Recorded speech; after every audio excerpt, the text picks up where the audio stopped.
दरम्यान दुष्काळावरील चर्चेच्या वेळी माजी उपमुख्यमंत्री अजित पवार यांनी सरकारवर जोरदार हल्लाबोल केला। दुष्काळाबद्दल सरकार गंभीर नाही, त्यामुळे चर्चेला कुणीही जबाबदार मंत्री उपस्थित नाही। अशा वेळी आम्ही विधानसभेत कशासाठी बोलायचं असा संतप्त सवाल अजित पवारांनी केला। त्यामुळे मुख्यमंत्री देवेंद्र फडणवीस आणि महसूल मंत्री एकनाथ खडसे यांना आपल्या दालनातील बैठका सोडून सभागृहात धावत यावं लागलं। बळीराजा अडचणीत असताना हे महाराष्ट्र राज्य किती गंभीरतेने बघतंय। अख्ख्या सभागृहामध्ये एक मंत्री बसला ज्याचा दुष्काळाशी काडीचा संबंध नाहीये ना। त्यांच्याकडे रस्ते विकास महामंडळ आहे, काय संबंध नाही। आज राज्याचे मुख्यमंत्री इथं नाहीत, महसूल मंत्री नाहीत, मदत पुनर्वसन मंत्री नाहीत, पालकमंत्री नाहीयेत।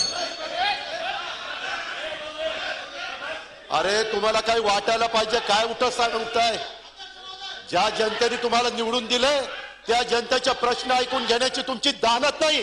मी पण 15 वर्ष सरकारमध्ये काम केलंय, कॅबिनेट मंत्री आम्ही असायचो तिथं। आपण राज्यमंत्री आहात, राज्यमंत्र्याला किती अधिकार आहेत त्याचंही मला माहिती आहे।